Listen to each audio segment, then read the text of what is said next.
আপনারা ইতিমধ্যে অবগত আছেন যে স্বায়ত্তশাসিত এবং সরকারি প্রতিষ্ঠান সকল ধরনের কর্মচারীদের জন্য সর্বজনীন পেনশন ব্যবস্থা চালু হতে যাচ্ছে। কিন্তু স্বায়ত্তশাসিত এবং সরকারি কর্মচারীদের মধ্যে এই সর্বজনীন পেনশনের মধ্যে কোনো পার্থক্য রয়েছে কিনা, যদি পার্থক্য রয়ে থাকে তাহলে কেমন পরিবর্তন আসবে, এই সংক্রান্ত একটি প্রতিবেদন বিবিসি নিউজ বাংলা প্রকাশ করে। এই সংক্রান্ত বিস্তারিত তথ্য জানাবো আজকে ভিডিওতে। প্রিয় ভিউয়ার্স, আজকে নতুন ভিডিওতে সবাইকে স্বাগত জানাচ্ছি। আপনি যদি আমার চ্যানেলে নতুন হয়ে থাকেন তাহলে এরকম গুরুত্বপূর্ণ ভিডিওর আপডেট পেতে চ্যানেলটি সাবস্ক্রাইব করে রাখুন। ভালো লাগলে লাইক কমেন্ট করুন আর সম্পূর্ণ ধারণা পেতে পুরো ভিডিওটি না টেনে দেখুন। তাহলে শুরু করা যাক। বাংলাদেশের চলতি অর্থবছরের বাজেট বক্তৃতায় সরকারি কর্মকর্তা এবং কর্মচারীদের বাধ্যতামূলকভাবে সর্বজনীন পেনশন স্কিমের আওতায় নিয়ে আসার ঘোষণা দেওয়ার পর এ নিয়ে নানা আলোচনা হচ্ছে। বিদ্যমান পেনশন ব্যবস্থার সাথে এর পার্থক্য কতটা এবং তাতে নতুন কর্মকর্তা এবং কর্মচারীদের সুবিধা কোনো হেরফের হবে কিনা তা নিয়ে চলছে নানা বিশ্লেষণ। চলতি বছরে 1 জুলাই থেকে স্বায়ত্তশাসিত এবং রাষ্ট্রায়ত্ত বিভিন্ন সংস্থার নতুন কর্মকর্তা কর্মচারীদের এই স্কিমে নিয়ে আসার পাশাপাশি 2025 সালের মধ্যে 1 জুলাই থেকে অন্য সব সরকারি প্রতিষ্ঠানের নতুন নিয়োগপ্রাপ্তদের এই স্কিমে নিয়ে আসার ঘোষণা দিয়েছেন অর্থমন্ত্রী। এর বিরুদ্ধে ইতিমধ্যেই স্বায়ত্তশাসিত রাষ্ট্রীয় মালিকানাধীন এবং অন্যান্য কিছু সরকারি প্রতিষ্ঠানে কর্মচারীরা নতুন পেনশন স্কিমকে বৈষম্যমূলক আখ্যায়িত করে প্রতিবাদ করেছেন। বিশেষ করে বিশ্ববিদ্যালয়ের শিক্ষকরা এর বিরুদ্ধে কর্মবিরতি সহ নানা কর্মসূচি পালন করে যাচ্ছেন।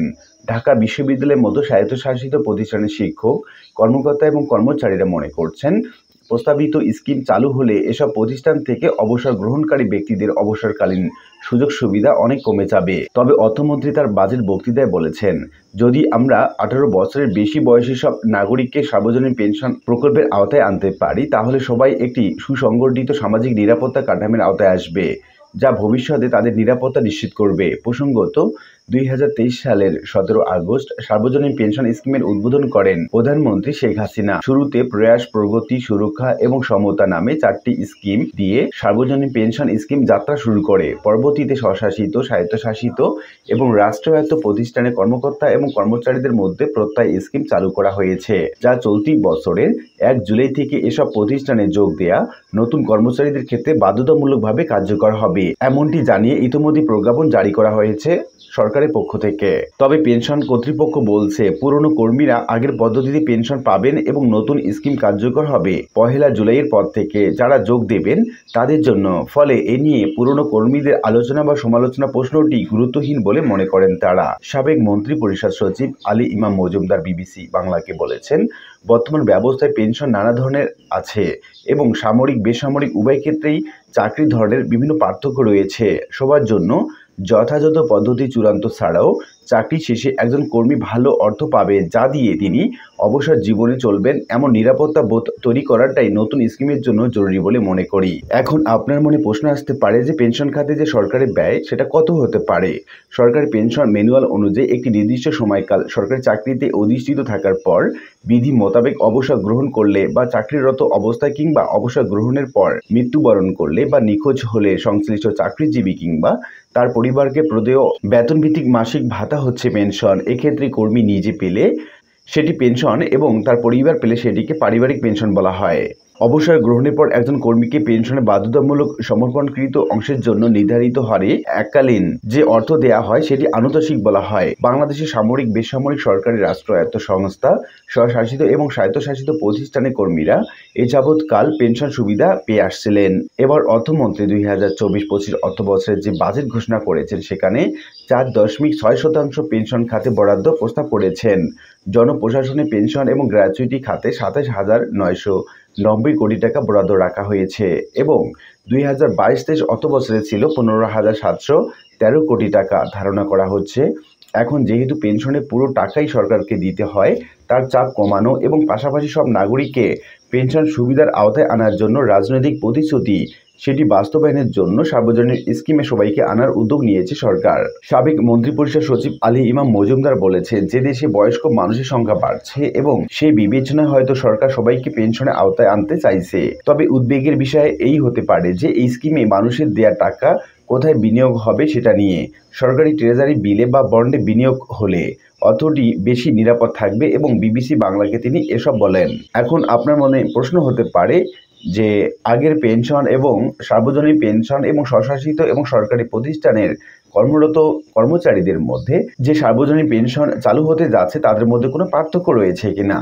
জাতীয় পেনশন কর্তৃপক্ষের সদস্য মোহাম্মদ গোলাম মোস্তফা নতুন যারা যোগদান করেছেন তারা এই জেনেই যোগদান দেবেন যে যে কোনো পদ্ধতিতে এবং কিভাবে তারা অবসরকালীন সুবিধা পাবেন। পেনশন কর্তৃপক্ষের সদস্য মোহাম্মদ গোলাম মোস্তফা বিবিসিকে বলেন, এখন যে পদ্ধতিতে পেনশন নির্ধারিত হয় সেটি হলো ডিফাইন বেনিফিট সিস্টেম এবং এটা আনফান্ডেড, অর্থাৎ কর্মীকে টাকা দিতে হয় না। এখন পেনশনের জন্য যে টাকা দিতে হয় সেটি সরকার বাজেটের মধ্যে বরাদ্দ দেয়, এখানে কর্মীকে কিছু দিতে হচ্ছে না। আর নতুন স্কিম চালুর পর যারা চাকরিতে আসবেন তারা একটি পরিমাণ অর্থ জমা রাখবেন এবং যার সাথে সরকার সমপরিমাণ অর্থ দেবে। এ দিয়ে একটি তহবিল তৈরি হবে, সেখান থেকে বিনিয়োগ হবে এবং লভ্যাংশ যোগ হবে প্রত্যেকের অর্থের সাথে, বলেছিলেন তিনি। এখানে বলে রাখা ভালো, পেনশনের পরিমাণ নির্ধারণের ক্ষেত্রে বেশ কয়েকটি ধরন এখন কার্যকর আছে। বর্তমানে একজন কর্মকর্তার 25 বছরের চাকরির জীবন শেষে তার বেতনকে 230 গুণ করে যে মোট টাকা হয় তার 90% হলো তার মোট পেনশন, যার মধ্যে 50% এককালীন পাবে যেটা গ্র্যাচুইটি, আর বাকি অর্থ মাসিক ভিত্তিতে হবে। এছাড়া সরকারি কর্মকর্তারা লাম গ্র্যান্ট নামে অর্থাৎ ছুটির প্রাপ্যতার ভিত্তিতে একটি সুবিধা পান চাকরির জীবনের শেষে। এর মাধ্যমে তারা শেষ মূল বেতনের 18 গুণ টাকা পেয়ে থাকেন অবসর সুবিধার আওতায়। এর বাইরে তারা প্রভিডেন্ট ফান্ড সুবিধা পেয়ে থাকেন, তবে প্রভিডেন্ট ফান্ড হলো কর্মীর নিজের জমানো টাকা লভ্যাংশ সহ পেয়ে থাকেন। অবসরে যাওয়ার পর তিনি সেটি তুলতে পারেন, আবার চাকরিতে থাকা অবস্থায় কোনো প্রয়োজন হলেও সেখান থেকে টাকা তুলতে পারেন। কর্মকর্তারা বলছেন এসব সুবিধা ভবিষ্যতেও অব্যাহত থাকবে। আলী ইমাম মজুমদার বলেছেন, সামরিক, বেসামরিক এবং সরকারি সব কর্মীর জন্য একটি বিস্তারিত পরিকল্পনা সম্বলিত স্কিম তৈরি করাটাও অনেক বড় চ্যালেঞ্জের কাজ। তবে ঢাকা বিশ্ববিদ্যালয়ের শিক্ষক সমিতির সভাপতি নিজামুল হক ভূঁইয়া বলেছেন, প্রস্তাবিত স্কিমটি বিশ্ববিদ্যালয়ের শিক্ষকদের জন্য অসম্মানজনক এবং বৈষম্যমূলক, শিক্ষকদের এর বাইরে রাখার দাবি জানিয়েছেন। এখন জেনে নেওয়া যাক এই যে পেনশন স্কিম কিভাবে এটা খোলা যায়। সর্বজনীন পেনশন স্কিমে নিবন্ধনের জন্য এই ওয়েবসাইটে যেতে পারেন। সেখানে গিয়ে ব্যক্তি তার জাতীয় পরিচয়পত্র, মোবাইল নম্বর, ইমেল দিয়ে কয়েকটি ধাপে এতে নিবন্ধন করবেন। এ সময় ব্যাংক অ্যাকাউন্টের তথ্য দরকার হবে। কেউ চাইলে এক বা একাধিক ব্যক্তি নমিনি করতে পারবেন। মাসিক চাঁদা ছাড়াও কেউ চাইলে 3 মাস পর পর বা বছরে একবার পুরো চাঁদা দিতে পারবে। নির্ধারিত তারিখের মধ্যে চাঁদা দিতে ব্যর্থ হলে তারপরের 1 মাস পর্যন্ত জরিমানা ছাড়া চাঁদা পরিশোধ করা যাবে। এরপর থেকে প্রতিদিনের জন্য 1% বিলম্ব ফি যুক্ত হবে। কেউ টানা 3 কিস্তি পরিশোধ না করলে তার অ্যাকাউন্টে স্থগিত হয়ে যাবে।